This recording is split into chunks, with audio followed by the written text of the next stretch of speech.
네, 여러분 안녕하세요. 문선생입니다. 오늘 일기 신도시 재건축 이야기를 좀 해보려고 합니다.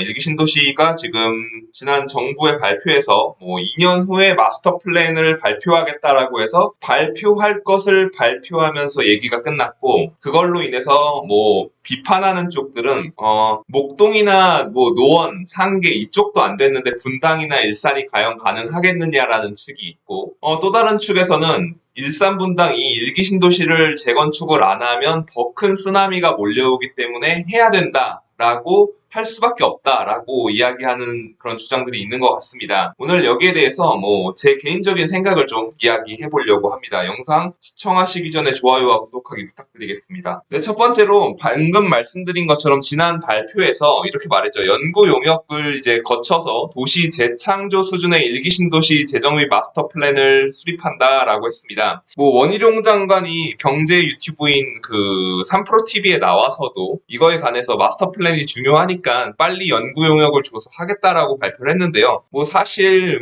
워낙 중대한 이야기이기 때문에 정부의 입장이 이해가 안 가는 건 아니지만은 발표를 하는데 발표할 걸 발표했냐라는 그런 비난을 받는 거는 저는 좀 이해가 가긴 합니다. 먼저 간략하게 살펴보자면 일기 신도시라는 거는 많은 분들이 이미 아시는 것처럼 분당, 평촌, 일산, 그리고 부천의 중동, 상동, 그리고 그 산본 일대, 그러니까 군포시죠. 그 일대가 있는데 평촌과 산본 일대는 이미 그 용적률이 상당히 높다고 하여 분당과 일산이 더 가능성이 높다라는 의견들이 많이 있습니다. 그럼 좀 더 디테일하게 살펴보겠습니다.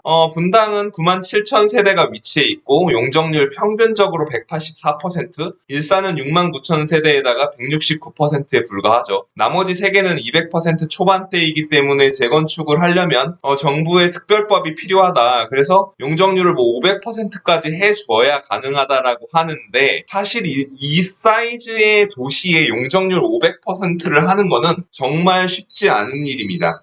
말하자면 그렇게 큰 도시에 500%의 용적률을 하게 되면 도시에 너무 많은 사람들이 들어와서 살게 되고, 그걸로 인해서 도시가 견딜 수 없을 만큼의 부하가 걸릴 수 있다라는 거죠. 제 기능을 하지 못한다. 그러니까 마스터 플랜이 필요하다라는 게 국토부의 설명입니다. 그럼 매일경제 기사를 퍼왔는데 누구는 뻔한 이야기 합니다. 소형 단지면 상급지로 이동할 수 있는 기회이니까 좀 해라. 장기적 관점에서 보유하면 좋다. 분당 일대의 장기적 관점에서 당연히 집을 갖고 있으면 좋은 거는 당연하겠죠. 그리고 GTX 임해역과 신분당선 정자 미금 쪽이 좋다. 되게 뻔한 이야기를 하는데 저는 좀 자세하게 보고 싶습니다. 제가 개인적으로 저는 분당 신도시가 제 고향이기도 하고 약 20년가량을 살았던 동네인데요. 지금 분당에서 옛날부터 과거의 대장이라고 할 수 있던 건 서현역 일대와 순회역 일대, 그리고 서현역의 시범단지 일대, 순회역의 양지마을과 파크타워 일대가 당연히 이제 파크타운 일대가 대장이겠죠. 그렇게 되면 지금 현재 통합 재건축을 추진하고 있는 동네가 이 시범단지, 그러니까 서현 쪽의 시범단지, 그리고 분당 쪽의 양지마을이라고 할 수 있습니다. 그런데 이 두 개가 이제 분당을 처음 오시는 분들이 느끼기에는 둘 다 정말 똑같이 생겼기 때문에 길을 잃어도 여기가 그 동네 아닌가라고 하는 부분이 있는데, 기본적으로 전통적으로 분당은 이제 서현고와 분당고등학교가 메인 입지에서 그런 그 학군을 이끌어가고 있고, 여기 이제 호객노노에 나와 있는데 학원 수가 서현역 일대가 121개, 그리고 순회역 일대가 195개로 순회역 일대가 학군의 중심지이기도 하고, 그 두 번째 학군은 이제 시범단지 일대라고 할 수 있겠죠. 그래서 지금 양지마을 6개 단지가 이제 통합해가지고 통합 재건축을 시도하고 있고, 시범단지 일대도 통합 재건축으로 나서려고 하고 있다라고 합니다. 그런데 제가 이제 네이버 부동산에서 이 아파트 단지들의 용적률을 다 보니까 약 200%대가 많습니다. 개인적으로 지금 현재 그 양지마을 한양 아파트 같은 경우는 용적률이 150%대로 요거는 특별법 없이도 일반 재건축 규정으로도 충분히 사업성이 나올 것 같은데, 이 시범단지 일대와 양지마을 일대는 일기 신도시 특별법을 통해서 재건축을 해야만 사업성이 나오는 수준의 용적률을 이미 사용하고 있다라는 것을 확인할 수 있었습니다. 말하자면은 이렇게 또 되는데, 지금 시범단지 일대가 7,800세대가량이 통합재건축을 추진하려고 하고 있고, 양지마을 6개 단지는 4,400세대 정도가 됩니다. 이렇게 통합재건축을 추진하는 이유는, 그러면 이제 다 완공됐을 때 대단지 랜드마크 브랜드 아파트 대단지가 되면은 뭐 관리비도 저렴하고 대단지가 주는 그런 파워풀한 그 영향력이 있기 때문에 뭐 시의원이나 구의원분들 그리고 뭐 저기 말하자면 경기도 의회나 이런 데서도 표밭이기 때문에 상당히 잘 해줘야 되는 부분들이 생겨나기 때문에 정치적 영향력도 강해지고 그로 인해서 그 통합 단지들이 힘을 발휘하는 호재들을 많이 땡겨올 수 있다라는 그런 면들도 있을 거고요. 재건축을 추진할 때 비용 측면에서 공동으로 사용하는 면이 많으니까 좀 저렴하게 할 수 있다라는 것 같습니다. 그리고 제가 지난주에 이제 분당을 가가지고 봤는데 양지마을 일대에서 그런 현수막을 봤어요. 이 통합 재건축에서 첫 번째 시범 단지가 돼야지 뭐 이제 이게 그 메리트를 안고 갈 수 있다라는 것들인데 상당히 머리를 잘 써서 치고 나가려는 모습인 것 같습니다.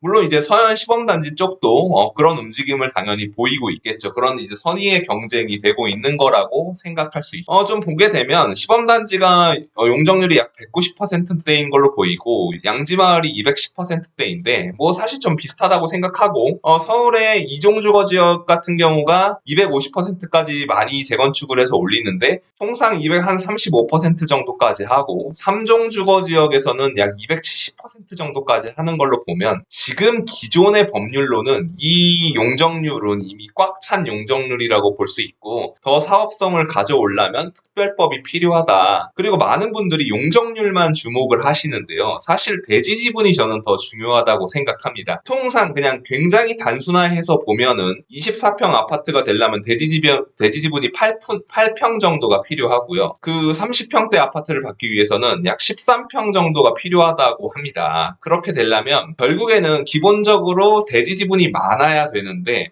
많은 분들이 이제 이 대지 지분보다도 용적률에 더 집중을 하시는 부분이 있습니다. 그런데 결국에 개별 사업을 추진해 나가는 데 있어서는 나의 수익률과 직결되는 부분이기 때문에 이 용적률 그 자체도 중요하겠지만 내가 투자해서 얻을 수 있는 대지 지분이 몇 평인가가 더 중요하다고 저는 생각하고 있습니다. 그래서 개인적으로는 150%대 이하의 용적률을 가진 아파트 단지를 찾아가면 통합 재건축이라든가 일기 신도시 특별법이라든가 이런 법들과 무관하게 기존의 재건축 관련 규정을 통해서도 재건축을 충분히 추진할 수 있기 때문에 메리트가 된다고 생각을 하고 있습니다.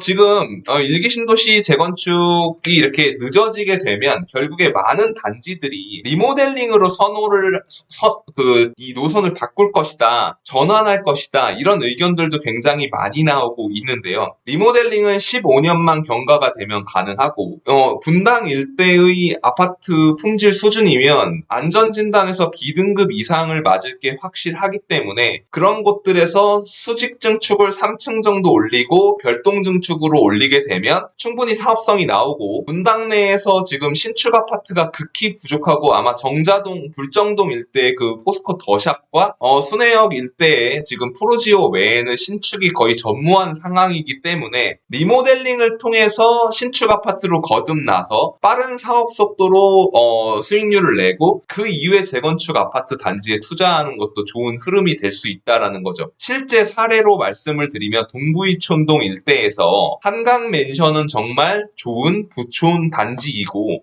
사업성도 굉장히 잘 나오고 49층의 아파트로 올릴 계획이긴 하지만 재건축 초과이익 한수제가 7억 7천만 원이 가구당 부과될 예정으로 나왔기 때문에 사업성에서 좀 심각한 타격을 입게 되는 것 아니냐라는 이슈도 있었고요. 반면에 인근의 현대맨션은 한강맨션만큼 용적률이나 대지 지분이 안 나오는 상황에서도 빠르게 리모델링으로 사업을 추진함으로써 사실 빠르지도 않습니다. 거의 20년 가까이 걸린 사업이지만 어쨌든 그렇게 사업을 추진해서 이미 시공에 들어갔거든요. 우측에 보이는 게 현대맨션이 새롭게 지어지는 조감도입니다. 이런 사례를 볼 때 결국에 분당에서도 투자 인사이트로 가져갈 수 있는 거는 통합 재건축을 할 수 있음에도 불구하고 내가 용적률 자체가 150% 이하이거나 그리고 소규모 세대수라서 대지 지분이 많아서 리모델링도 가능하고 재건축 추진을 함에도 사실상 큰 이슈 없이 진행할 수 있는 곳 그런 곳들이